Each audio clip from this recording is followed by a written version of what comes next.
여러분은 기억에 가장 남는 기도가 무엇입니까?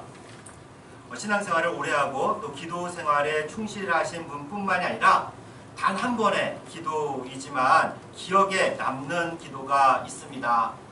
간절히 드리고 응답받았기에 잊지 못하는 그런 기도가 있습니다. 제 경우에도 그런 기도가 몇 개 있는데 그 중에 하나는 이 신대원 입시를 앞두고 드린 기도입니다.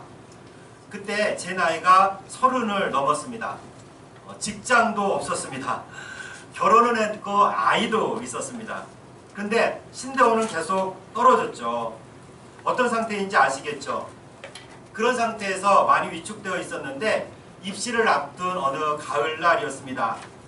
학교 예배당에서 혼자 기도하고 있는데 짧지만 아주 간절하게 기도했어요. 벌써 20여 년이 다 되어 가는데 뚜렷이 기억에 남아 있습니다. 하나님, 이번에 신대원에 합격하게 하시면 신대원을 끝으로 더 이상 학교는 다니지 않겠습니다. 이런 기도였어요. 왜 이런 기도를 했냐면은 제가 공부는 못하면서 공부 욕심이 좀 있었거든요. 아마 그때 그 상태였다면은 신대원을 졸업해도 학교를 계속 다니면서 이 학위를 받으려 했을 겁니다. 하나님은 그런 제 마음을 아시고 그 마음을 깨닫게 하셨어요.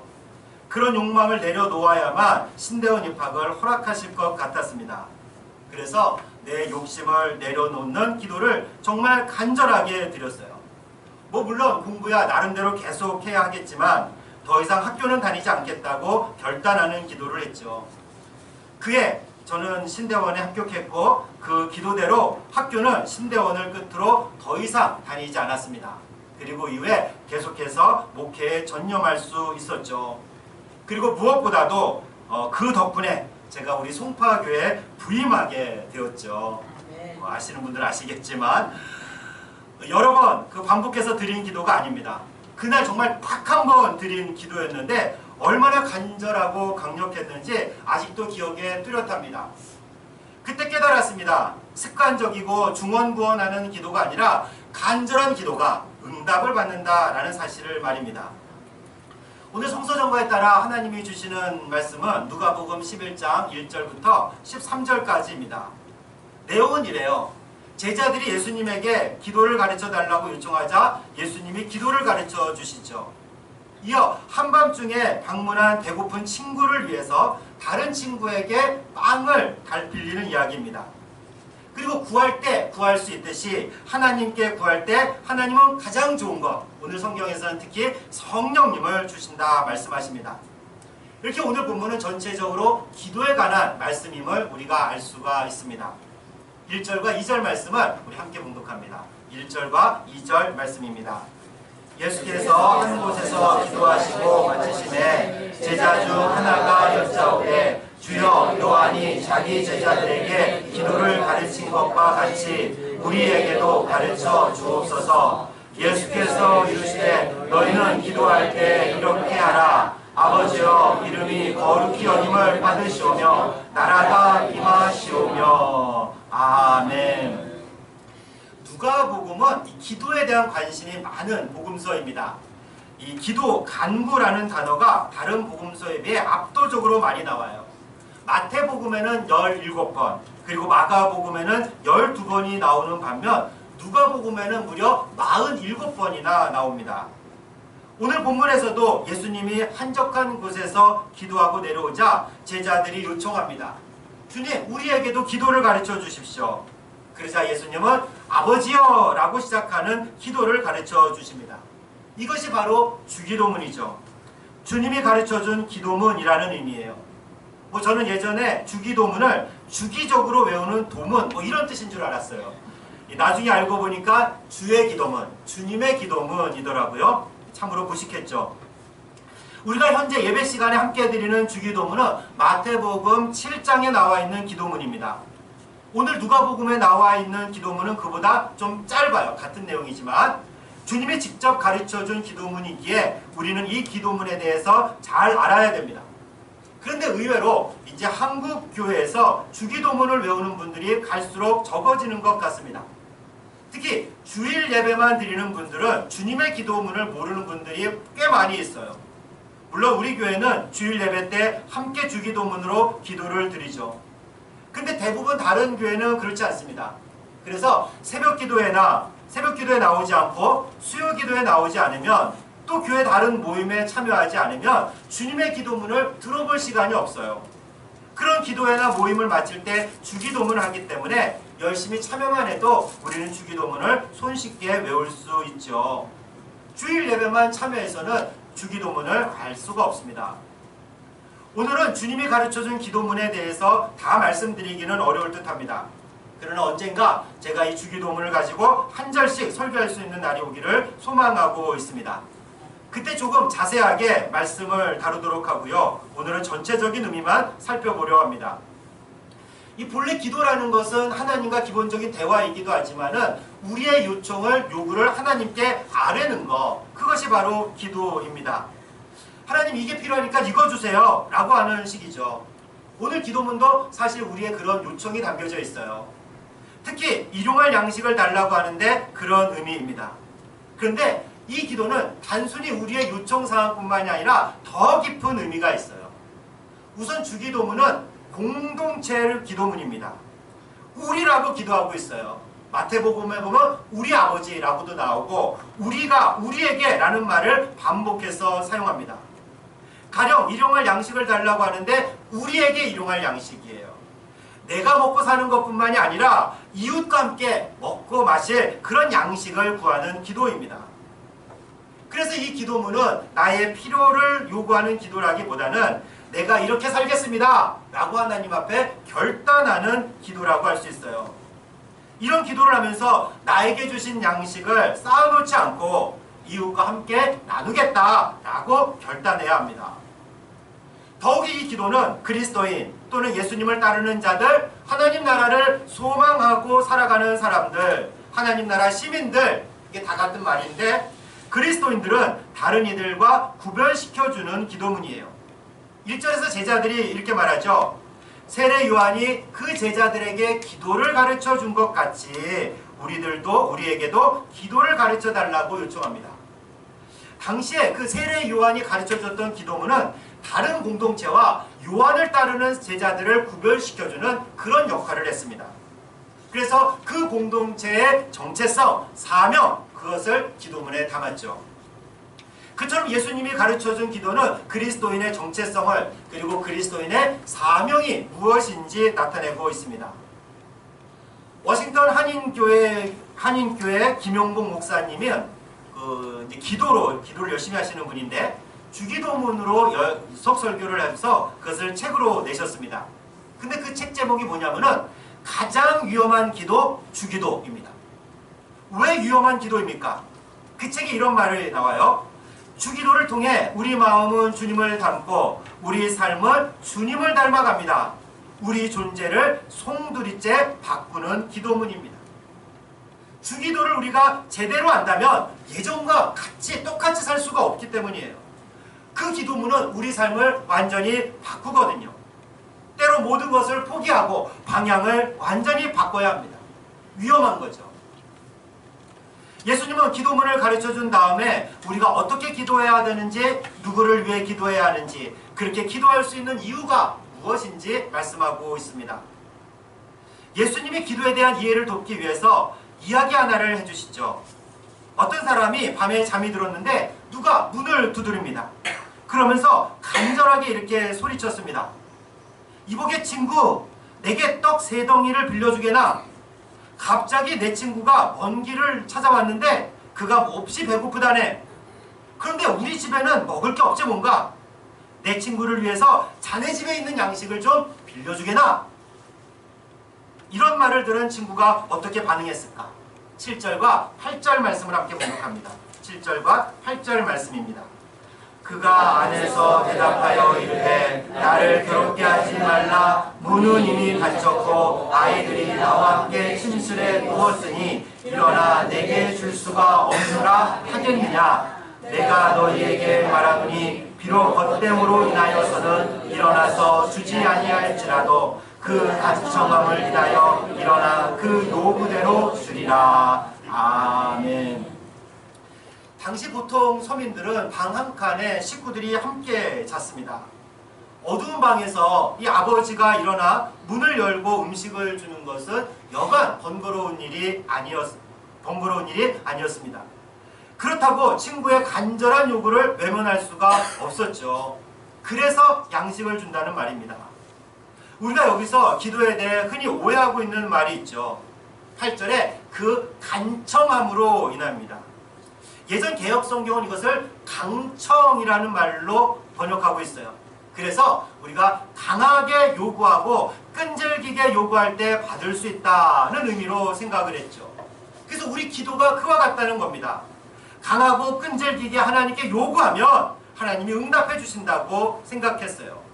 더욱이 9절과 10절에도 보면 구하라, 찾으라, 문을 두드리라 는 말씀과 함께 하나님께 끈질기고 강하게 마치 떼를 쓰듯이 기도하면 응답받는다 라는 의미로 생각을 했죠. 근데 정말 그런가요? 물론 우리가 어린아이와 같이 순수한 마음으로 하나님께 떼를 쓸 수 있어요. 하나님, 저 이거 갖고 싶어요. 하나님, 저 정말 아프고 힘들고 어려운데 좀 도와주세요. 이렇게 기도할 수 있죠. 근데 어린이도 점점 성숙해져 가면 그렇게 떼쓰지 않아요. 부모의 마음을 헤아리기 시작합니다. 또 아이들이 떼쓸 때마다 요구를 다 들어줘 보세요. 그 아이에게 좋을까요? 그렇지 않아요. 아이들은 자기에게 뭐가 좋은지 몰라요. 우리 아이들도 요즘 덥고 그러다 보니까는 이 아이스크림을 많이 찾는데 정말 매일 볼 때마다 사달라고 졸라요. 그리고 먹고 나서 금방 또 다시 내놓으라고 요구를 합니다. 근데 그럴 때마다 그래, 나는 이 아이 아빠야, 내가 당연히 줘야지 하면서 아이스크림을 계속 사준다고 생각을 해보세요. 아이들의 뼈나 이는 엉망이 되죠. 아이들을 정말 생각한다면 아이들 요구대로 다 줄 수 없어요. 아무리 떼를 써도 안 되는 건 안 되는 거예요. 기도 역시 떼를 쓰는 게 아닙니다. 오늘 본문을 들어 기도는 떼를 쓰는 거다, 끈질기게 하나님께 기도하라, 심지어 우겨라 라고 가르친다면 우리가 성경을 오해하는 것이고 기도를 오해하는 것이고 하나님에 대해서도 오해하는 겁니다. 우선 이 단어가 그런 의미가 아니거든요. 우리가 개역개정에서는 간청이라는 말로 바뀌었는데 간절히 요청하다라는 뜻입니다. 그리고 본래 이 헬라어 단어의 뜻은 부끄러움이 없는, 염치 불구하고 간곡히 구한다라는 의미예요.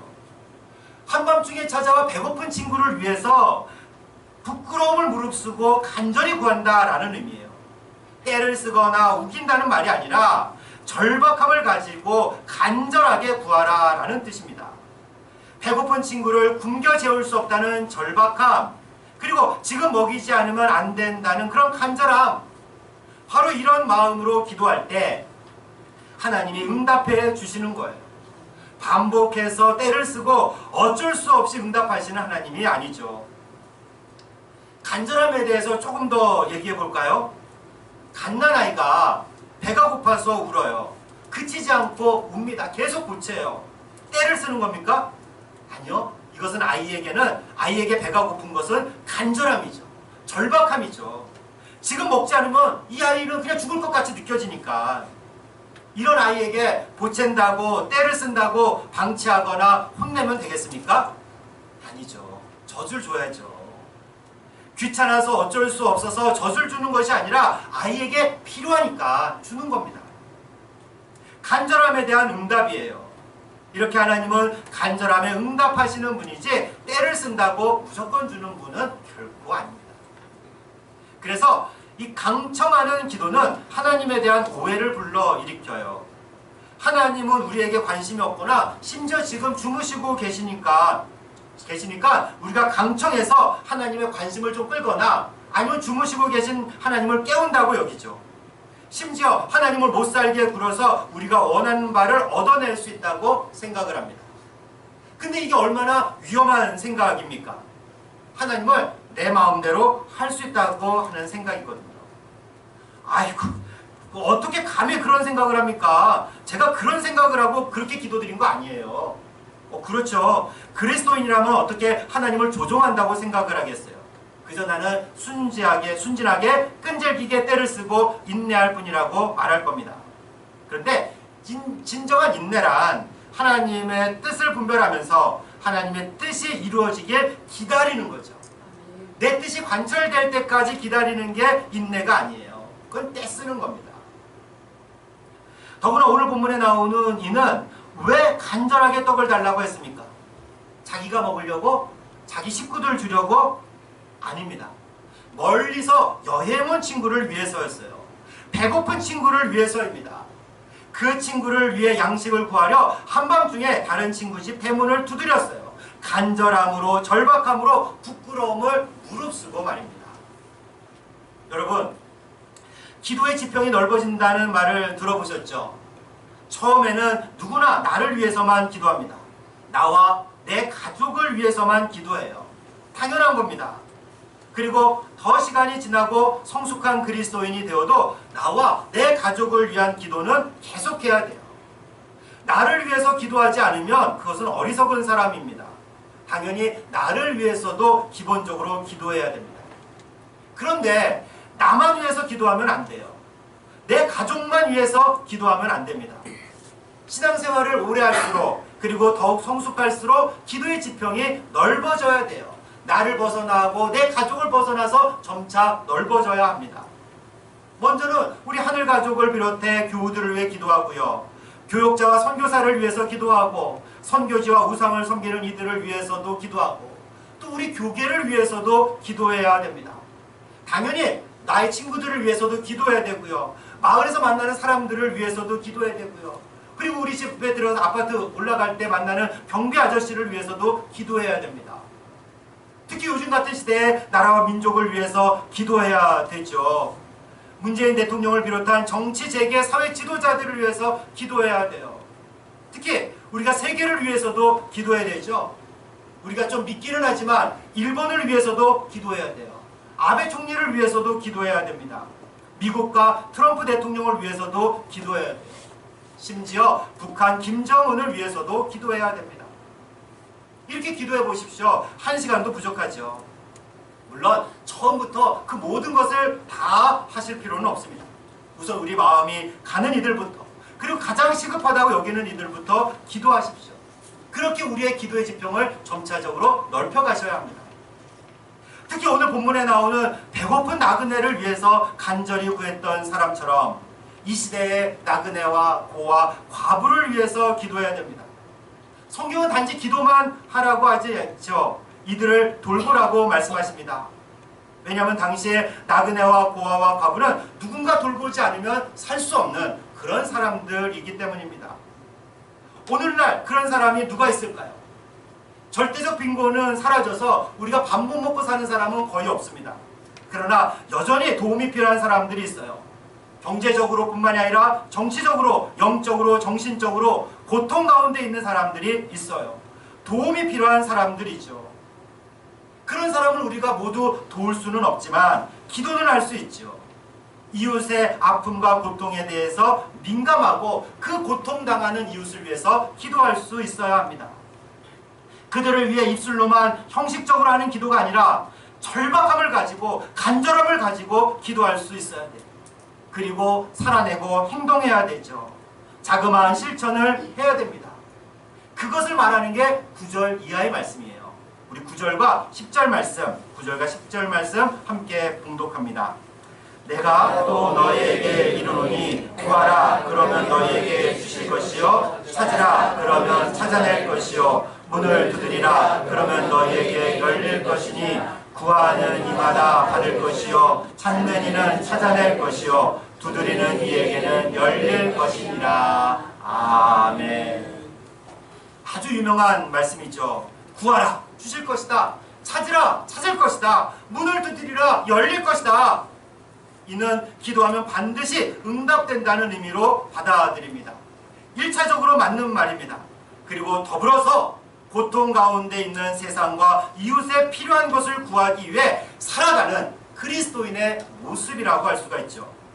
절박함으로 기도할 뿐만 아니라 간절함으로 살아내고 실천하는 삶입니다. 고통 가운데 있는 이들을 위해 구하고 찾고 문을 두드리는 삶을 살으라 라는 말이에요. 그러나 내가 줄 수는 없죠. 왜냐하면 내게 그런 능력이 없기 때문입니다. 내가 줄 수 있고 내가 도울 수 있다고 생각하면 큰 착각이에요. 오직 하나님만이 주실 수 있어요. 그래서 먼저 기도하는 겁니다. 행동하고 살아내기 전에 기도하는 것이 필요해요. 그리고 왜 하나님께 기도하겠습니까? 우리가 간절함으로 기도할 때 응답해 주시는 하나님은 어떤 분입니까? 내가 한밤중에 찾아가도 크게 신뢰가 되지 않고 먹을 것을 달라고 말할 수 있는 것, 그 친구처럼 우리 하나님은 친밀하고 신뢰할 수 있는 분이죠. 뿐만이 아니라 우리 하나님은 가장 좋은 것을 주시는 분입니다. 우리 11절부터 13절까지 말씀을 함께 봉독합니다. 11절부터 13절까지 말씀입니다. 너희 중에 아버지 된 자로서 누가 아들을 생선을 달라 하는데 생선 대신에 뱀을 주며 알을 달라 하는데 전갈을 주겠느냐? 너희가 악할지라도 좋은 것을 자식에게 줄 알거든 하물며 너희 하늘 아버지께서 구하는 자에게 성령을 주시지 않겠느냐 하시니라. 아멘. 생선이나 여기서 말하는 알이라는 것은 밥을 달라는 얘기예요. 어떤 아버지가 생선을 달라는 자신에게 뱀을 주겠는가? 알을 달라고 그러는데 정갈을 주겠는가? 배고파하는 자녀에게 위험한 것을 주지 않는다는 말입니다. 아무리 악한 아버지일지라도 자녀에게는 좋은 것을 주고 싶어 하죠. 정말 그렇죠. 이 말씀을 읽을 때마다 제가 생각나는 영화가 하나 있어요. 아마 여러분들에게도 언젠가 한번 말씀드린 적이 있는 것 같은데, 송강호 배우가 주연한 우아한 세계라는 영화입니다. 여기서 송강호라는 배우가 나오는데 이 사람의 직업이 뭐로 나오냐면은 조직폭력배예요. 사람들 때리고 물건 뺏고 그런 사람으로 나옵니다. 근데 이 사람도 결혼해서 아내가 있고 자식도 있어요. 근데 기러기 아빠예요. 무슨 말입니까? 자기는 조직폭력배로 돈을 벌고 그 돈으로 아이들을 미국으로 유학을 시켜온 거예요. 그리고 자기는 집에서 혼자 라면 끓여 먹고 있어요. 자기는 그렇게 살지만 자녀들에게 좋은 것을 주고 싶어하는 그런 평범한 아빠와 같다는 거죠. 부모는 좋은 것을 주고 싶어합니다. 악한 아빠일지라도 자녀에게 좋은 것을 주는데 하물며 선하신 하나님은 얼마나 더 좋은 것을 주시겠습니까? 이는 우리가 기도한 대로 주신다는 말씀이 아니에요. 우리가 원하는 대로 주신다는 말씀이 아닙니다. 하나님은 좋은 것을 주시는 분이에요. 우리가 생각하지도 못하는 더 좋은 것을 주십니다. 오늘 성경에서 그 좋은 것을 성령이라고 말씀하십니다. 성령 충만함을 주시고 성령의 은사를 주셔요. 근데 왜 주시겠어요? 이웃을 위해 기도하고 그런 삶을 사는 것은 내 힘으로 안 되거든요. 성령 충만하지 않으면 할 수가 없어요. 성령의 은사가 아니면 그렇게 살 수 없어요. 도울 수 없어요. 성령 충만한 사람, 성령의 은사를 받은 사람이 나 아닌 이웃을 위해 살아갈 수 있습니다.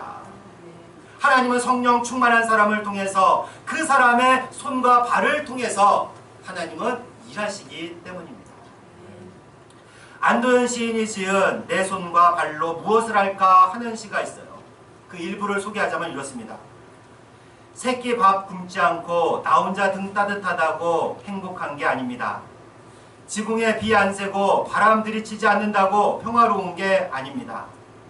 내가 배부를 때 누군가 허기져 굶고 있습니다. 내가 등 따뜻할 때 누군가 웅크리고 떨고 있습니다. 내 손을 행복하게 써야 할 때입니다. 내 발을 평화롭게 써야 할 때입니다.